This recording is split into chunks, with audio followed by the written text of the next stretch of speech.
Hello and welcome back to our YouTube channel Padhai with Guru Chela. Dear students, I hope all are you doing well and taking proper care of yourself.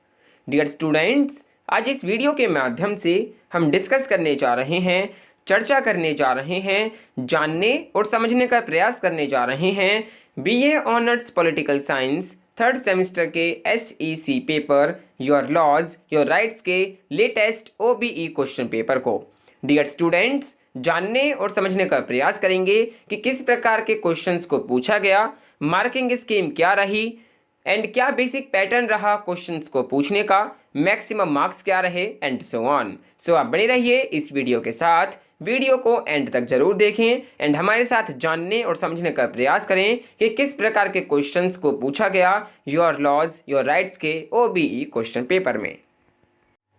So dear students, ये है BA honours political science third semester का दिसंबर 2021 का latest OBE question paper, जहां पर सभी चीज़ें mention हैं, आप देख सकते हैं। This question paper contents 2 printed pages. The next है your roll number, the next है serial number of question paper, the next है most important thing which is unique paper code, that is UPC 123-23901 is a unique paper code of this paper. The name of the course BA Honors Political Science, then title या फिर name of the paper Your Laws Your Rights. Then third semester का ये examination है, third semester का ये paper है।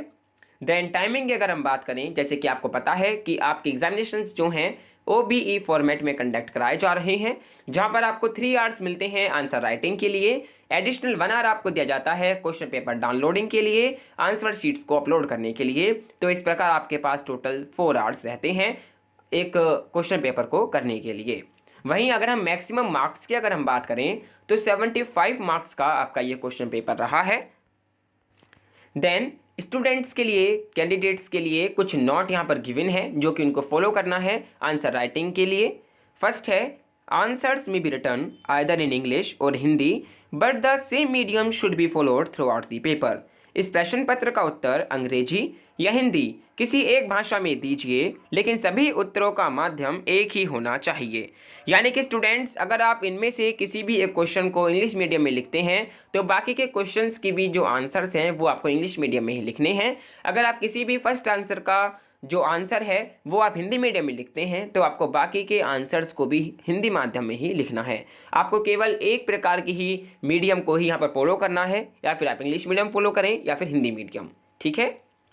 Then next है attempt any 4 questions. जितने नंबर ऑफ क्वेश्चंस यहाँ पर दिए गए हैं उनमें से आपको एनी 4 क्वेश्चंस को अटेम्प्ट करना है।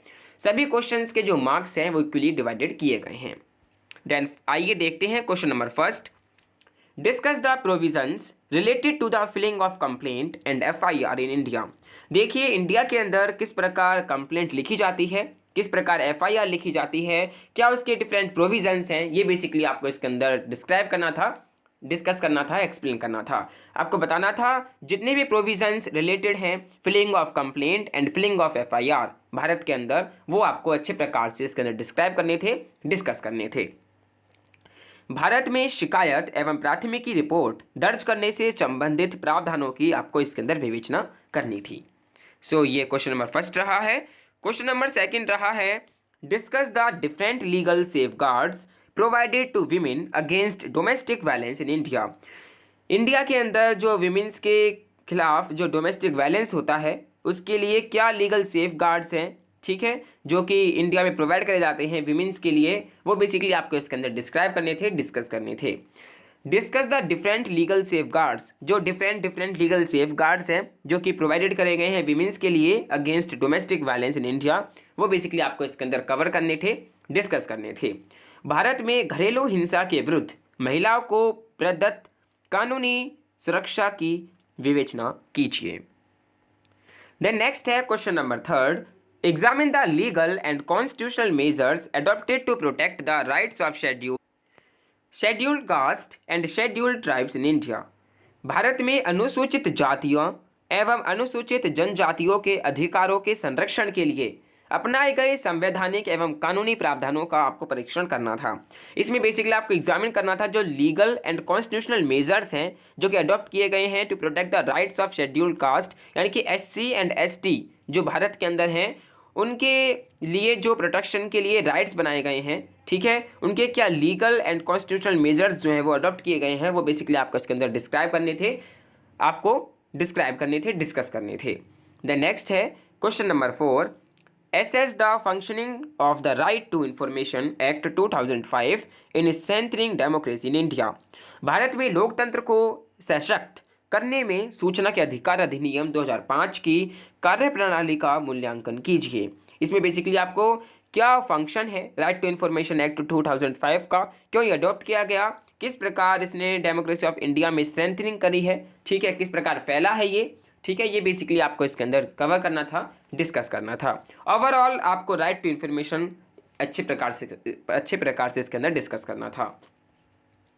देन क्वेश्चन नंबर 5 है, how far the forest rights act 2006 is able to protect the traditional right of the forest dwellers, comment. जो भारत के अंदर फॉरेस्ट ड्वेलर्स हैं, ठीक है, एंड जो उनके लिए एक्ट बनाया गया है फॉरेस्ट राइट एक्ट 2006, वो किस प्रकार एबल रहा है प्रोटेक्ट करने में जो ट्रेडिशनल राइट्स हैं फॉरेस्ट ड्वेलर्स के उनको, ठीक है, कितना सक्षम रहा है, ये बेसिकली आपको इसके अंदर कमेंट करके बताना था। वन अधिकार अधिनियम 2006 वनवासियों के पारंपरिक अधिकारों की रक्षा करने में किस हद तक सक्षम रहा है, टिप्पणी कीजिए। Then next and final question है question number 6, what is rural job guarantee scheme. इसमें आपको रूरल जॉब गारंटी स्कीम यानी कि मनरेगा जो है वो बेसिकली आपको इसके अंदर डिस्कस करना था। And discuss the social and economic, क्या उसके सोशल एंड इकोनॉमिक इंपैक्ट पड़े हैं scheme in the rural areas के अंदर किस प्रकार उसका इंपैक्ट पड़ा है, ये बेसिकली आपको इसके अंदर डिस्कस करना था, कवर करना था। ग्रामीण रोजगार गारंटी योजना क्या है, क्या इससे समझते हैं आप, ग्रामीण क्षेत्रों में उसके सामाजिक एवं आर्थिक प्रभाव की आपको विवेचना करनी थी। सो बेसिकली ये 6 क्वेश्चंस रहे हैं यूर लॉज यूर राइट्स के latest OBE question paper 2K21 में। काफ़ी क्वेश्चंस जो हैं स्ट्रेट फॉरवर्ड पूछे गए हैं एंड काफ़ी क्वेश्चंस को थोड़ा ट्विस्ट करके पूछा गया है। एंड स्टूडेंट्स आई होप आपने अच्छे प्रकार से इनके आंसर्स जो हैं वो लिखे होंगे, आपका पेपर जो है वो अच्छा गया होगा। स्टूडेंट्स देखिए, मैंने आपको पहले ही बताया है कि आंसर राइटिंग में 4 मेन पॉइंट्स को आप अगर आप ऐड करते हैं, मेंशन करते हैं, तो आपका जो आंसर है वो काफ़ी इफेक्टिव लगता है, टीचर्स को भी अच्छा लगता है जब वो आपके आंसर शीट्स को चेक करते हैं। फर्स्ट है इंट्रोडक्टरी पार्ट यानी कि इंट्रोडक्शन, सेकंड है body and structure part, third है डिस्कशन एंड क्रिटिकल एग्जामिनेशन वाला, ठीक है, देन लास्ट एंड फाइनल है कंक्लूजन एंड डिस्कशन। सो ये 4 पॉइंट्स के साथ अगर आप एक आंसर को लिखते हैं तो काफ़ी आंसर जो है वो इफेक्टिव लगता है, टीचर्स को भी अच्छा लगता है कि आप इस प्रकार आंसर रिप्रेजेंट करते हैं उनके पेपर में। सो स्टूडेंट्स ये रहा है यूर लॉज यूर राइट्स का लेटेस्ट OBE क्वेश्चन पेपर दिसंबर 2K21 का। सो माय डियर स्टूडेंट्स, इसी के साथ thank you for watching this video. अगर आपको ये वीडियो पसंद आई है तो प्लीज़ वीडियो को लाइक एंड शेयर कर दें। अगर आपके कुछ भी क्वेरीज हैं, कुछ भी आपके डाउट्स हैं, तो आप via YouTube comment box section में लिखकर सेंड कर सकते हैं। हम पूरा ट्राई करेंगे आपके कमेंट्स का रिप्लाई करने का। अगर आप कुछ भी पर्सनली हमें सजेशंस को सेंड करना चाहते हैं तो आप हमें वाया मेल ID padhaiwithguruchilla@gmail.com पर सेंड कर सकते हैं। हम पूरा ट्राई करेंगे आपके सजेशंस को अप्लाई करने का। अगर आपके सजेशंस हमें पसंद आते हैं तो हम उनको फॉलो करने का भी प्रयास करेंगे। डियर स्टूडेंट्स, अगर आपने अभी तक हमारे टेलीग्राम चैनल को ज्वाइन नहीं किया है तो उसका लिंक हमने इस वीडियो के डिस्क्रिप्शन बॉक्स में प्रोवाइड करा दिया है। आपको सिंपली क्लिक करना है एंड हमारे टेलीग्राम चैनल को ज्वाइन कर लेना है, जहाँ पर आप अपनी क्वेरीज को, अपने डाउट्स को पोस्ट कर सकते हैं। So dear students, इसी के साथ again, thanks for watching this video. Stay home, stay safe, stay indoors.